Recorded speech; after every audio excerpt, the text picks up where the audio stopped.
জানি এখন কথাটা তোলার সময় না, তবে তোর বাবা তো রাজশাহী ফিরে যাবে সেহা। ও থাকতে থাকতেই না হয় যদি কিছু বলতি। হ্যাঁ, না না না, মানে মলিন মুখে জানতে চাইল সেহা। হ্যাঁ না মানে বিয়ের জন্য না বোকা, এই সম্বন্ধ আমরা দেখব কি না সেটার ব্যাপারে। তোর বাবা ছেলেটাকে পছন্দ করেছে সেহু। সেহা মুখ ঘুরিয়ে শান্তকে দেখে অপলক। সামিন বলতে থাকে, এটা তোমার আর তোমার বাবা দুজনের যৌথ সিদ্ধান্তে এগোবে। তুমি বলেছো তোমার বিয়েতে আপত্তি নেই, আমরা তাই পাত্র খুঁজেছি। তুমি নিজে এই দায়িত্ব তোমার বাবা এবং 3 মামাকে দিয়েছো। আমরা খুঁজেছি সবচেয়ে উপযুক্ত কাউকে। আমরা তো বুড়ো হয়েছি, আমাদের পছন্দ আলাদা। তোমার মানসিকতার সাথে মিলতে নাই পারে।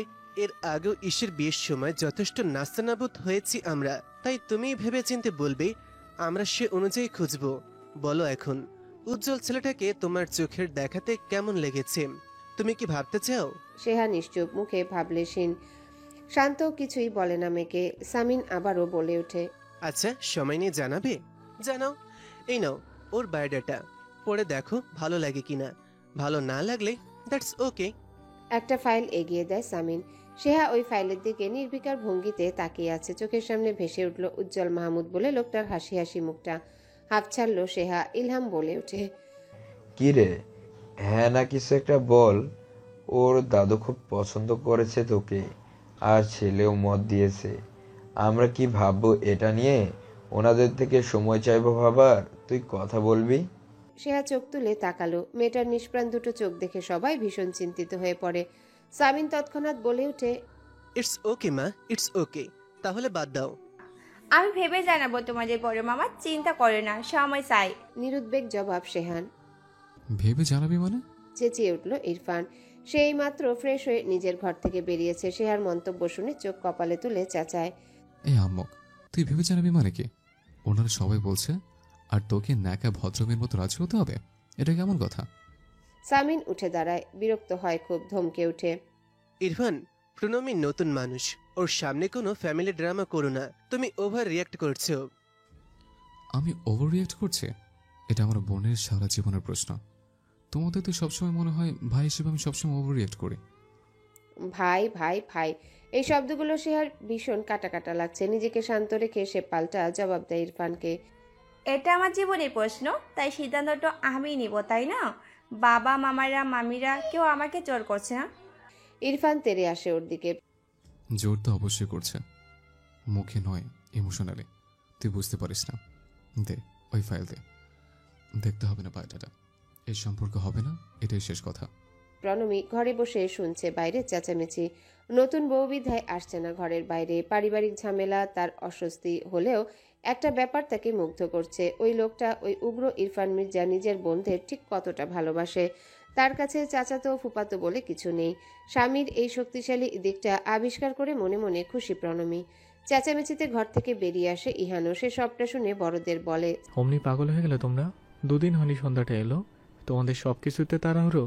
সামিন বলল, তোমরা 2 ভাই আমাদের ভুল বুঝছো। এমনিতেও এটা শেহার ব্যাপার, ওকেই বুঝতে দাও। ঘর থেকে বেরিয়ে আসে ইসিমুইন। সবাই জমায়েত হয়েছে এক জায়গায়। ইরফান সামিনের কথার জবাবে চেঁচায়, না, ও বুঝবে না, ও ছোট মানুষ, ও বুঝবে না। ইরফান চেঁচাচ্ছে গলা ছেড়ে। ইহান এবার ওকেই ধমকায়, তুই ওভার রিয়েক্ট করছিস। দাদান how, Ujjwal Mahmud is a nice person, আর সেও কি করে একটা আধবুড়ো লোকের সাথে। আধবুড়ো কথাটা গায়ে লাগলো ইহানের। সে ঠান্ডা গলায় ভাইকে বলল, তবে তো আমিও আধবুড়ো।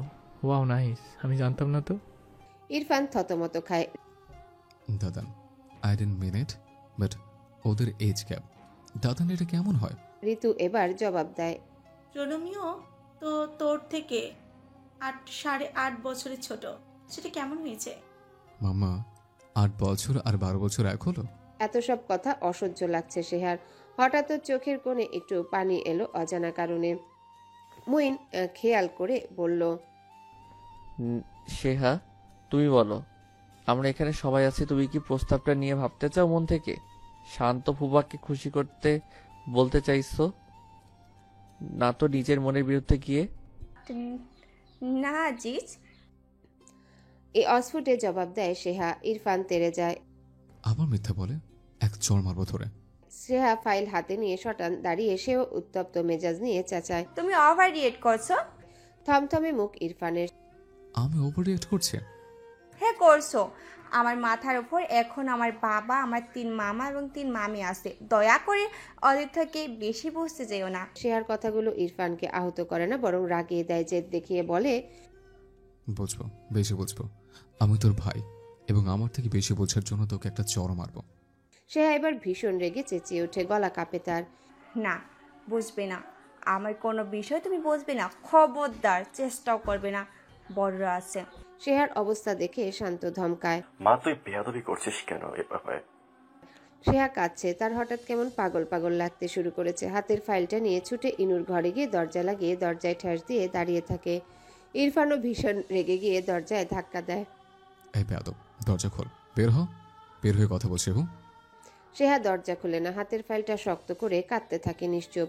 প্রণমী তখনও বের হচ্ছে না, বাইরে তুল কালাম লেগে গিয়েছে। ওই লোকটা ভীষণ রেগে গিয়েছে, কারোর কথাই শুনছে না। সেহা আপুকে অযথা বকছে লোকটা। বড়রা যে যার ঘরে গিয়েছে বিরক্ত হয়ে। ইরফান দরজায় ধাক্কা দিয়ে আবারও চেঁচায়, বের হ। আচ্ছা, মারবো না, ঠান্ডা মাথায় কথা বলবো। আমি বুঝতে চাই, বড় একটা পাত্রের মধ্যে তোর সম্মানীয় মুরব্বীরা তোকে কেমন রসগোল্লা দেখালো যে তুই একেবারে পাগল হয়ে গেলি? থামবে তুমি? ভাঙা গলায় সেহা চেঁচায়। মুইন আর ইহান ওখানে দাঁড়িয়ে আছে। এক পর্যায়ে মুইন বিরক্ত হয়ে ইরফানকে বলে, তোমার থামা উচিত ইরফান। না, থামবো না। সবকটা বেয়াদব, আর ভাইদের থেকে বেশি বোঝে।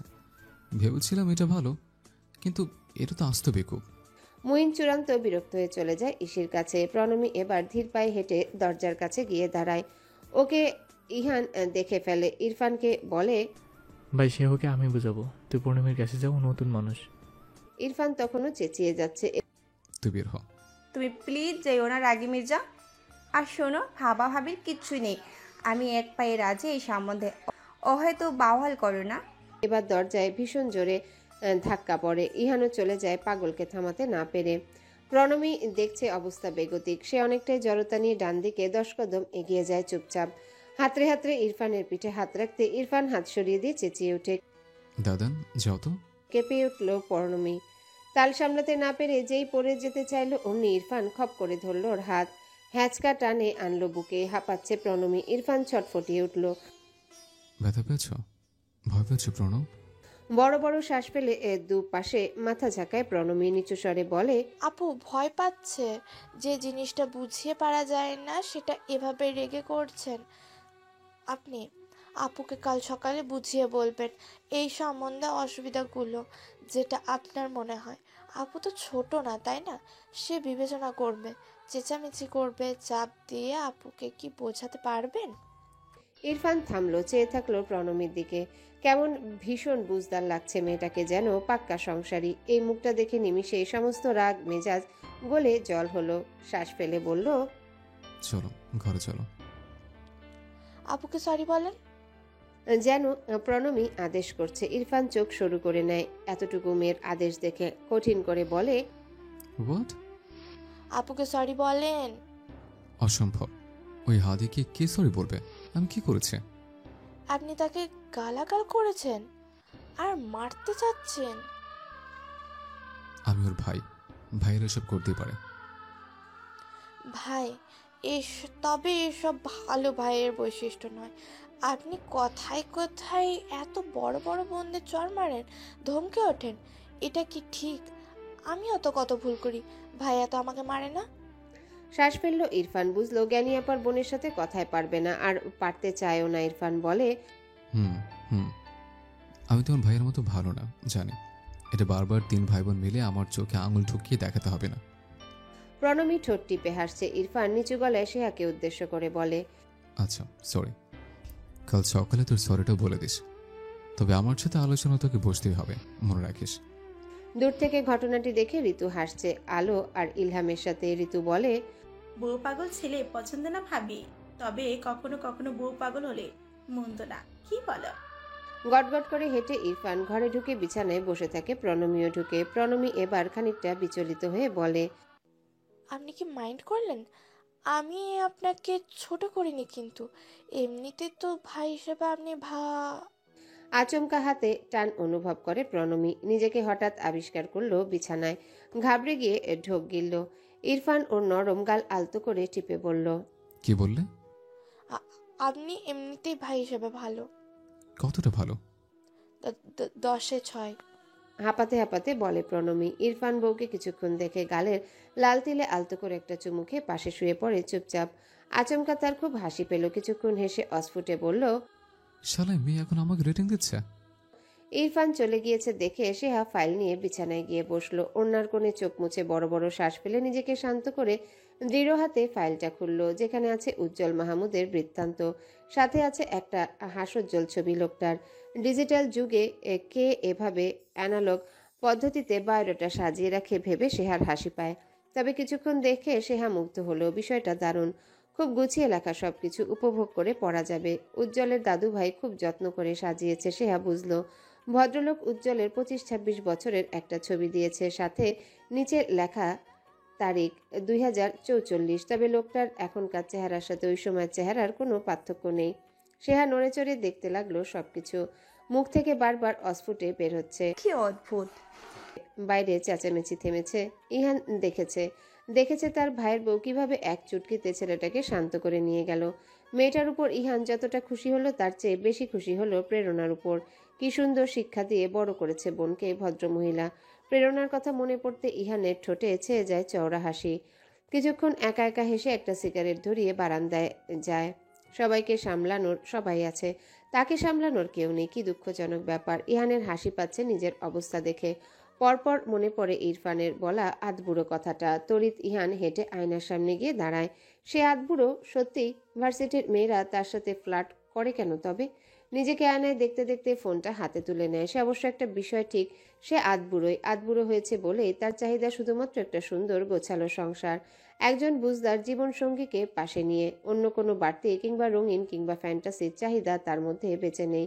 এক অতি ধৈর্যশীলা বুঝদার রমণী চার দেয়ালের মাঝে তাকে শান্তিতে একটু জড়িয়ে ধরবে, তাকেও শান্তি দেবে, এটাই শুধুমাত্র ইহানের চাহিদা। তাদের দাম্পত্য হবে অতিরঞ্জিত ন্যাকামি, যৌনতা এবং কামনার ঊর্ধ্বে গিয়ে একটা সুন্দর শান্তি শান্তি সংসার। ভাবতে ভাবতে ইহান শ্বাস ফেলে। তবে পছন্দের রমণী কসম কেটেছে অবুজ সাজার। প্রেরণার ঘুম ঘুম ভাব কেটে যায় মেসেজের টুংটাং শব্দে। রাত তখন 11:30। একটা অচেনা নাম্বার থেকে মেসেজ এসেছে। প্রেরণা, শুদ্ধর কি অবস্থা? কে বলছেন জানতে পারি? এটা আমি, ইহান। শুদ্ধর জ্বর নেই। এটা কার নাম্বার?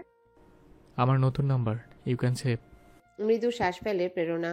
লোকটাকে কি কঠিন কথা শোনানো উচিত না? এখন এত অবুঝপনা কেন করছে উনি? শুদ্ধর প্রতি এত অযাচিত ভালোবাসা যে শুধুমাত্র শুদ্ধর জন্যে নয়, এর পিছনে লুকিয়ে আছে লোকটার ক্ষীণ আশা। প্রেরণা তাকে একদিন না একদিন মানবে, এটা প্রেরণা বোঝে, কিন্তু এটা কখনোই হবে না।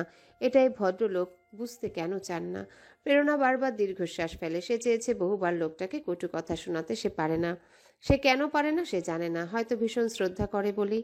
ইহান এদিকে একের পর এক মেসেজ করেই যাচ্ছে। প্রেরণা সেসবের উত্তর না দিয়ে হঠাৎ একটা কাজ করে বসে। হঠাৎ কোত্থেকে উদয় হয় এক দস্যি আত্মা লোকটাকে খেপিয়ে দিতে চাইল। সে হুট করে নাম্বারটা সেভ করে ইহানের নিকনেম দেয়। ইহান ভাইয়া। থেমে যায় দ্রুত গতিতে মেসেজ লিখতে থাকা ইহানের আঙ্গুল। বিষয়টি চোখে পড়ায়। হতভম্ব হয়ে তাকিয়ে থাকে ইহান ভাইয়া লেখাটার দিকে। বড় বড় শ্বাস ফেলে। হঠাৎ ওপাশ থেকে টাইপিং থেমে যায়। প্রেরণা খিলখিলিয়ে হেসে ওঠে, এক সপ্তদশী কিশোরীর মতো। সুদর্শন ওই লোকটার থমথমে অন্ধকার মুখটা কল্পনা করে সে হেসেই যাচ্ছে। ইহান অফলাইন হয়ে যায় হুট করে মাথায় রাগ উঠে। হুট করে ফোনটাকে আছাড় মেরে সিগারেটের আস্ত প্যাকেট নিয়ে বারান্দায় চলে যায়। এদিকে প্রেরণা দীর্ঘ সময় হেসে ফোনটা রেখে শুয়ে পড়ে। সারাদিনের অনুষ্ঠানের ধকলে সে ঘুমিয়ে যায় খুব দ্রুতই। ঘুমের মাঝে প্রেরণা আজ একটা দুঃস্বপ্ন দেখল। সে নতুন একটা লাল শাড়ি পরে চেঁচিয়ে ডাকছে, শুনছেন? আমার কুচিটা একটু ধরুন। লোকটা এসে ঝুঁকে বসলো। কুচি ধরে প্রেরণার দিকে মুখ তুলে তাকিয়ে মিটিমিটি হাসলো। প্রেরণা দেখলো লোকটা শাওকাত ওয়াসিদ শরীফ নয়, লোকটা ইহান তাজওয়ার মির্জা। লোকটা উঠে দাঁড়িয়ে প্রেরণার কোমর জড়িয়ে ধরে ওর ঠোঁটে চুমু খাচ্ছে ওর কপালে, ওর ঘাড়ে। আর প্রেরণা লোকটাকে সরিয়েও দিচ্ছে না, বরং সে নিজেই উপভোগ করছে ওই গোপন স্পর্শ, আশকারা দিচ্ছে লোকটাকে। আচমকা ঘুম ভেঙে যায় প্রেরণার এমন একটা দুঃস্বপ্ন দেখে। এবং তারপর সারা রাত সে কাঁদলো, চেঁচিয়ে কাঁদলো, নিশ্চুপ কাঁদলো, অমন বিশ্রী একটা দুঃস্বপ্ন দেখে। সকাল সকাল মুখোমুখি হয়েছে সেহা ইরফান। ওদের মধ্যস্থতা করতে দাঁড়িয়ে আছে প্রণমী। যদিও তার অস্বস্তি হচ্ছে, একে তো সে ছোট, তার উপর ভাই বোনের এমন আদুরে ঝামেলায় সে কে থাকার। আপু তাকে এমন কিছু করতে বারণ করেছে। আপু শিখিয়েছে ইরফান মির্জার সাথে এবারই যে কারো সম্পর্কের মাঝে না ঢুকতে, খবরদারি না করতে কখনো। ভীষণ অস্বস্তি হচ্ছে প্রণমীর। সকাল থেকে শরীরটা কেমন ভেঙে চড়ে আসছে। প্রণমী উসখুস করে আবারও চলে যেতে চাইলে সেহা হাত টেনে ধরে ওর। বলছি তো যেও না, থাকো তুমি। এমন কোনো আলোচনা করছি না যেটাই তুমি থাকতে পারবে না। প্রণমী দাঁড়িয়ে রয়। ওকে সাক্ষী রেখে সেহা ইরফানের চোখে চোখ রেখে বলে, গতকালকের বেয়াদবির জন্য সরি। ইরফান প্রসঙ্গটা পুরোপুরি পাল্টে ফেলে। নিরে ঠান্ডা স্বরে বলে, আগে বল কি ভাবছিস? কোন ব্যাপারে? উজ্জ্বল মাহমুদ। হালকা হেসে শ্বাস ফেলে সেহা গলায় জোর এনে বলে, আমার সায় আছে, ব্রেকফাস্ট টেবিলে তো বড়দের জানিয়ে দিলাম, তারা কথা আগাতে পারে, আমার আপত্তি নেই। লোকটা বায়োডাটা পড়েছি রাতভর, ইন্টারেস্টিং লেগেছে। ইন্টারেস্টিং? সেও বিয়েটা তো কৌতূহল মেটানোর বিষয় না যে ইন্টারেস্টিং লাগলো আর করে ফেললে। বিয়েটা তো জোর জবরদস্তি করারও বিষয় না, তবুও তো অমন বিয়ে করে শেষটা এসে তোমরা ভালোবাসলে, এসব আপেক্ষিক রাগী মির্জা। পাকা পাকা কথা, তুই ভালো থাকবি? সেটা আমি এখন কি করে বলবো, তবে সর্বোচ্চ চেষ্টা করব। ইরফান শ্বাস ফেলে। এই মেয়ের জেদের কারণ খুঁজে পাচ্ছে না। সেহা ওর সামনে একটু নড়বড়ে হয় না, বরং দৃঢ়তা নিয়েই বলে, দুশ্চিন্তা করো না, বিবাহ বিমুখী নই আমি, একটা সুন্দর সংসার করব। আর পাত্র বয়স নিয়ে, পাত্র অবস্থান, পাত্র যে কোনো কিছু নিয়ে আমার খুঁতখুতি নেই। সে একজন সুনাগরিক, দ্যাটস এনাফ। বাকি বিষয়গুলো মানিয়ে নেওয়ার সমস্যা নয়। ওকে আর বোঝাতে পারে না ইরফান। বুঝলো এই মেয়ে অনেক বড় হয়েছে। চুপচাপ হেঁটে ঘরে ঢুকে অফিসের জন্য তৈরি হচ্ছিল যখন প্রণমী এসে দরজায় দাঁড়ায়। মুখটা মলিন তার। ইরফান হাতে শার্ট ফেলে এসে ওকে ধরে। ঘোর লাগা দৃষ্টিতে পুরো মুখ বিবর অবলোকন করে বলে, কি হয়েছে? আপনি আজ অফিসে যাবেন না? জি, মেলা দিন যায়নি। এরপর হানিমুনে যাব, তখন আরো ছুটি নিতে হবে। প্রণমী চুপ করে দেয়ালে ঠেস দিয়ে দাঁড়িয়ে আছে। ইরফান শার্ট পরে গলার টাই বেঁধে নিতে নিতে এক পলক প্রণমীর বেজার মুখ দেখে বলল, বাড়িতে বাকি সবাই আছে, তাদের সাথে সময় কাটাবে। ইসিকে বলে দিয়ে যাব তোমাকে নোবেল পড়ে শোনাবে। থাক, সবাইকে তো তকলিফ দিয়ে কাজ নেই। কষ্ট কোথায়? Nothing is free in this world. আমার বোন তোমাকে নোবেল পড়ে শোনাবে, বিনিময়ে তুমি ওকে গান শুনিয়ে দিও। সামান্য হাসলো প্রণমী। ইরফান খুবই বিজ্ঞান ন্যায় বলল, নিজেকে তো ইউজলেস ভাবার কিছু নেই, আমিও তো ইউজলেস। সেটা ভেবে আহাও হতে করি না, আমি তো বিন্দাস থাকি। বলতে বলতে থেমে যায় ইরফান যখন তার দৃষ্টি পড়ে প্রণমীর উরুর কাছটাতে। একটা সাদা সালোয়ার স্যুট পরেছিল প্রণমী। উরুর কাছটায় ফোঁটা ফোঁটায় রক্তে মেখে গিয়েছে। আকস্মিক ভারী অস্বস্তিতে চোখ নামিয়ে ইরফান বড় বড় শ্বাস ফেলে। সেকেন্ডে নিজেকে দৃঢ় করে গিয়ে কাবার থেকে স্যানিটারি ন্যাপকিনের প্যাকেট এবং প্রণমীর পোশাক গুছিয়ে এনে প্রণমীর ডান হাতটা টেনে ধরে ওর হাতে ওসব কিছু তুলে দেয়। চমকে ওঠে প্রণমী। এইসব কি? স্যানিটারি ন্যাপকিন আর পোশাক। খুবই ক্ষীণ আওয়াজে বলল ইরফান। অক্ষিপল্ল প্রশস্ত করে হাঁসফাঁস করে উঠে প্রণমী সংকোচে গলা কাঁপিয়ে জিজ্ঞাসা করে, আজ তারিখ কত? 14।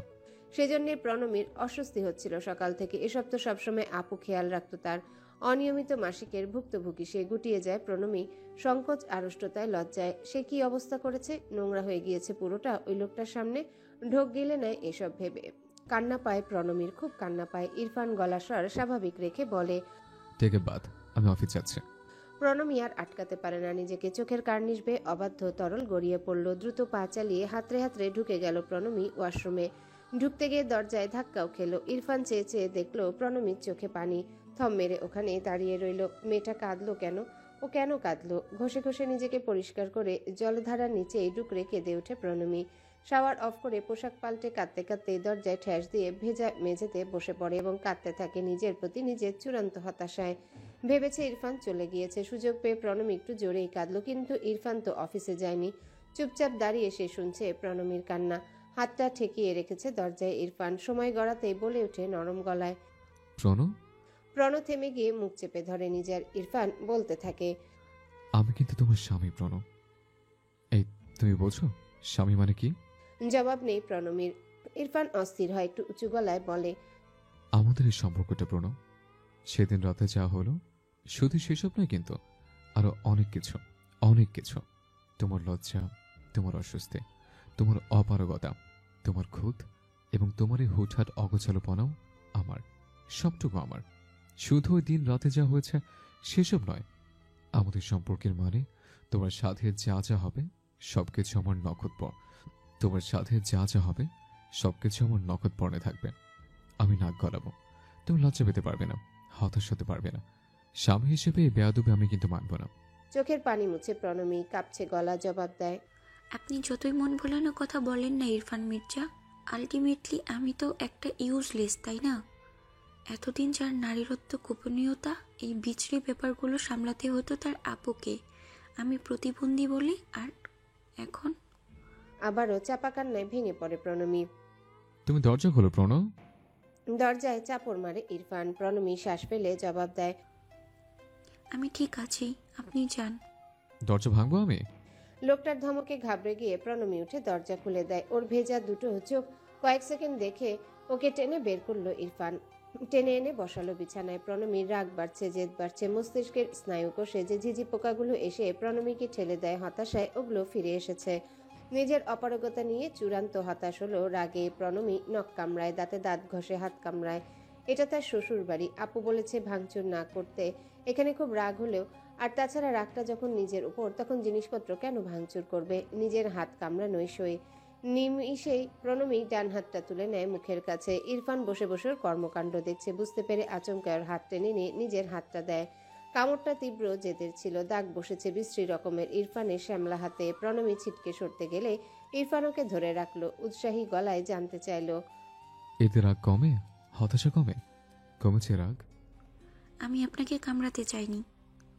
ফ্যাচ ফ্যাচ করে কেঁদে উঠে প্রণমী। ইরফান হাসে, প্রাণ খুলে কিছুক্ষণ হেসে নিয়ে ক্রন্দনরত বউকে টেনে বুকে নেয়। কান্না থামায় না ওর, চোখের পানি মোছায় না। পিঠে আলতো করে হাত বুলিয়ে দিতে দিতে শুধু বলে, যতটা কঠিন ছিল তোমাকে পাওয়া, তোমাকে সামলানো আরো কঠিন হবে, বুঝতে পারছি। অনেক ভোগাবে আমাকে এ মেয়ে। চশমার নিচে ভাসা ভাসা গোল দুটি চোখে চেয়ে অনেক কিছুই বোঝার চেষ্টা করছে উজ্জ্বল, কিন্তু ছোটখাটো মেয়েটি দেখতে আপাতত দুর্বোধ্য। সেহা আন্তরিক হাসলো। ওকে একটা চেয়ার টেনে দিয়ে উজ্জ্বল বলল, প্লিজ সিট। শেয়ার হাতে উজ্জ্বলের বায়োডাটা। ওরা আছে একটা রেস্তোরাঁয়। শান্ত, সামিন আর নিজাম মাহমুদের যৌথ সিদ্ধান্তে পাত্রপাত্রীকে আনুষ্ঠানিক দেখাদেখির আগে নিজেরা কথা বলে নেওয়ার জন্য এই স্থানটি নির্বাচন করে দেওয়া হয়েছে। একটা ফর্মাল মিটিং। শেহা স্বাভাবিকভাবে বসে আশেপাশে তাকায়। তার আচার আচরণে কোনো জড়তা নেই। উজ্জ্বল ওয়েটারকে কিছু আইটেম অর্ডার করে শেহার দিকে ঘুরতে শেহা চোখ নামিয়ে নেয়। আসলে সে ইরফানের বলা আধবুড়ো আধবুড়ো কথাটার সাথে উজ্জ্বলকে মেলাচ্ছিল চোরা চোখে। চোখাচোখি হলেও উজ্জ্বল তাকিয়ে থাকে। এটাই হয়তো পুরুষ হবার সুবিধা। সেহা মনে মনে হাসে, কিন্তু সে মেয়ে বলে কেন তাকাবে না? সেও তাকাবে। যদি বিয়েই হয়, সে কেন খুব ভালো করে দেখে নেবে না লোকটাকে? পরে যদি দেখা যায় লোকটার একটা চোখ ছোট, যদিও এসব খুঁত না, তবুও সেহা চোখ তুলল। ভারী কাঠিন্যতা ওই দৃষ্টিতে। উজ্জ্বল হাসলো, সেহাও হাসলো। এভাবে নিশ্চুপ হাসাহাসি করে ওরা 5 মিনিট খুইয়ে ফেলেছে। এটা বুঝতেই ওরা আবারও হাসলো। সেহা কিছু বলবে তার আগে ভরাট স্বরে উজ্জ্বল বলে উঠল, আপনি সম্ভবত মনের উপরে জোর দিয়ে স্বাভাবিক থাকার চেষ্টা করছেন, তবে এটা বেমানান লাগছে। নার্ভাস লাগলে সময় নিন, আমার সাথে শেয়ার করুন, আমিও নার্ভাস। সেহা দম ফেলল ধরা খেয়ে। আসলে সে নার্ভাসনেস লুকাতে অমন বোকা বোকা হেসে যাচ্ছে তখন থেকে। লোকটা কি করে বুঝলো? গলা খাকারি দিল সেহা। আসলে আসলে আমার কথা জড়িয়ে যেতে পারে। আমি বুঝতে পারলে অসুবিধা নেই। সেহা হাসে। উজ্জ্বল ওর হাতের দিকে তাকিয়ে বলে ওঠে, এটা দাদু পাঠিয়েছে আপনাদের বাড়িতে? এই ফাইলটা? জি। পড়েছেন? জি। পড়ে কি বুঝছেন আমার সম্পর্কে? আপনার 48টা মেডেল আছে আপনার পছন্দের জায়গাগুলোতে, আপনার ছবিগুলোতে দেখেছি। আর আপনি খুব ভালো বাচিক শিল্পীও জেনেছি। উজ্জ্বল হাসে। এগুলো আমি নই, আমার কিছু অর্জন শুধুমাত্র। সেহা বলে উঠল, আমার এমন কোনো বায়োটা তৈরি করা হয়নি। আমার পড়াশোনা করা ছাড়া তেমন কোনো গুণও নেই। ওসব আপনি নন, না আপনি আলাদা কেউ। এত পেঁচানো কথা সেহা বুঝে ওঠে না। সরল গলায় বলে, আমরা কারা? সেটাই এসব বায়োডাটাতে লেখা নেই, কেউ লিখতেও পারে না সেসব। মহা মুশকিল হলো সেহার। বড় মামা বলেছে লোকটা সরল আন্তরিক হলেও খুবই গুরুগম্ভীর কথা বলে। সেহা যেন বুঝে শুনে উত্তর দেয়, কিন্তু সেহা তো কথাই বুঝতে পারছে না উত্তর দেবে কি। উজ্জ্বল হঠাৎ করে হেসে ওঠে। মেয়েটার দ্বিধায় ভরা মুখটা দেখে সেহা চমকে ওঠে ওই অমায়িক হাসিতে। প্রশ্নবোধক দৃষ্টিতে তাকিয়ে থাকে। কিছুক্ষণ হেসে উজ্জ্বল সরল গলায় বলে, আমরাই দুজন এখন যেমন দুজনের সামনে বসে আছি, এরাই আমরা। আমি উজ্জ্বল মাহমুদ, আপনি শ্রাবন্তী সেহা। আসুন পরিচিত হই। সেহা নির্নিমেষ দেখছে লোকটাকে। উজ্জ্বলের ঠোঁটের আনাচে কানাচে অমায়িক সেই হাসিটা। হঠাৎ সেহা টের পেল লোকটাকে তার ভালো লাগছে। ওই যে থাকে না কিছু পুরুষ, কোনো প্যাচ থাকে না ভেতরে, পুরোটাই খোলাসা, তেমন লাগছে। খাবার আসে। উজ্জ্বল খাবারটা সেহাকে সার্ভ করে দিলে সেহা ভদ্রতা সুলভ উজ্জ্বলকে সার্ভ করে দিল। খেতে খেতে কথা এগুলো উজ্জ্বল। শামীম আঙ্কেল বলেছিল সেদিন আপনার একটা কনসালটেন্টের প্রয়োজন। ঘামছে সেহা। আমতা আমতা করে বলল, হ্যাঁ, ওই একাডেমিক কিছু বিষয় নিয়ে আপসেট থাকছি। খাওয়া থামিয়ে উজ্জ্বল মেয়েটিকে দেখলো। মেয়েটার বাচনভঙ্গি বলছে প্রসঙ্গ সে এড়াতে চায়। উজ্জ্বল বলে উঠল, আপনি যদি বিষয়টা পছন্দ না করে থাকেন দুঃখিত। না না না, প্লিজ, তেমনটা নয় আসলে। উজ্জ্বল সুন্দর একটা হাসি দিয়ে বলে, আসল কথায় ফেরা যাক তো, আপনার মতামতটা কি আমি জানতে চাচ্ছি। বিজে হাঁসফাঁস করে উঠল সেহা। খাবারটা গিলে নিয়ে এক গ্লাস পানি খেয়ে দম ফেলে বলল, আমার আপত্তি নেই কথা আগাতে, বাড়ির সবাইকে তো বলেছি। সে ব্যাপারে নয়। কোন ব্যাপারে? ওই যে আমরা কারা। সেটা জানার ব্যাপারে? সেটা তো সময় সাপেক্ষিক ব্যাপার। হাসে উজ্জ্বল। এবার বেশ ধীর স্থির ঠান্ডা গলায় বলে, সেটাই। সেই সময়টাই কি আংটি বদলের আগে নিতে চাচ্ছেন নাকি পরে? সুন্দর সাবলীল জড়তাহীন প্রস্তাবটা পেয়েও সেহা চমকালো। লোকটা সুন্দর চোখ দুটো নিয়ে তাকিয়ে আছে সহজ ভঙ্গিতে। এসব তার জীবনে এই প্রথম। লোকটা কোনো রাগ ঢাক রাখছে না, পেঁচাচ্ছে না দেখে সেহা কেন জানি স্বস্তি পেল। এর সাথে হয়তো অনেকটাই খোলাসা করতে পারবে নিজেকে সেহা। খাবারটা শেষ করে উসখুস করছে দেখে উজ্জ্বল কৌতূহলী ভঙ্গিতে জানতে চাইল, কিছু বলতে চাইলে বলুন, আমি প্রফেশনাল হয়ে সাজেশন দেওয়ার চেষ্টা করব। সেহা আইঢাই করছে। কি বলবে সে? তার কি বলার আছে? নিজের অনুভূতি সেহা নিয়ন্ত্রণ করবে। সেহার কথা মতো চলবে তার অনুভূতি এখন থেকে। নিজের সাথে প্রতিজ্ঞা করেছে সে। উজ্জ্বল ওকে খুব ভালোভাবে লক্ষ্য করে বলে, যদি সমস্যা থেকে সমাধান পেতে চান তবেই বলুন। এটা আমার পড়াশোনা বলে, কিন্তু আমার নিজেরও কিছু হাইপোথেসিস আছে সেহা। কিছু কিছু কথা এমনও থাকে যেগুলো লুকিয়ে রাখলে স্বস্তি পাওয়া যায়। ওগুলো খুব একান্ত। দুনিয়াকে দেখিয়ে ফেললে উল্টো মানসিক চাপ বাড়ে। আপনাকে আপনার সমস্যার ধরন বুঝে পদক্ষেপ নিতে হবে।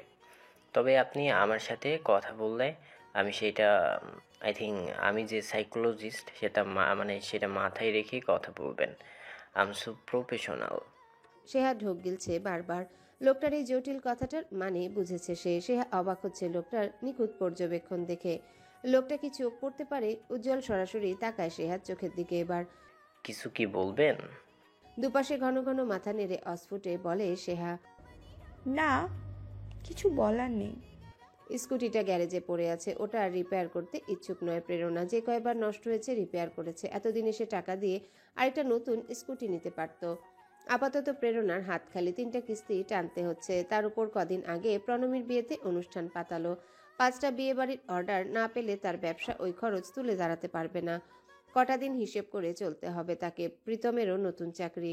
ইদারিং তাই ক্যাব নেয় না সে, বাস কিংবা অটোতেই চড়ে। সাদে আহ্লাদ থেকে মেন রোডের দূরত্ব পায়ে হেঁটে 3 মিনিট। অটো স্ট্যান্ড সেখানে। সময় তখন 11:20। প্রেরণা স্টাফদের বাজারের লিস্টটা বুঝিয়ে দিয়ে তাড়াহুড়ো ভঙ্গিতে নামতেই থমকে দাঁড়ায়। গেটের কাছে ইহান তাজোয়ারের সাঙ্গপাঙ্গরা। এদেরকে প্রেরণা আগে সমীহ করলেও ইদানিং করছে না। সালাম দিয়ে ভাবি বলে ডেকে ফেলে। যখনই প্রেরণা বলে, আমাকে ভাবি কেন রাখছেন, সবকটা দাঁত কেলিয়ে বলে, ভুল হয়ে গিয়েছে ভাবি। গা জ্বলে যায় প্রেরণার। ইহান তাজওয়ার মির্জার সাথে কোনো আত্মীয়তার সম্পর্ক না থাকলে এতদিনে চর খেত এরা। প্রেরণা মুখটাকে কঠিন করে এগিয়ে যায় সামনে। ভাবটা এমন যে তার খুব মেজাজ খারাপ। কেউ যেন তাকে সালাম দিয়ে ভাবি ডাকতে না দাঁত কেলায়। তার কপালে দুঃখ আছে, তবে অন্তর বুঝল না। অতি উৎসাহী হয়ে এগিয়ে এলো। আসসালামু আলাইকুম ভাবি। লম্বা শ্বাস ফেলে প্রেরণা। ওয়ালাইকুম আসসালাম। আচ্ছা, আমি কি জানতে পারি আমি আপনার কোন ভাইয়ের বউ? ওরা মাথা নিচু করে মিটিমিটি হাসে। প্রেরণা চিবিয়ে চিবিয়ে বলে ওঠে, ফাজলামো করবেন না। ফাজলামোর লিমিট ছাড়িয়ে গেলে কিন্তু কপালে দুঃখ আছে।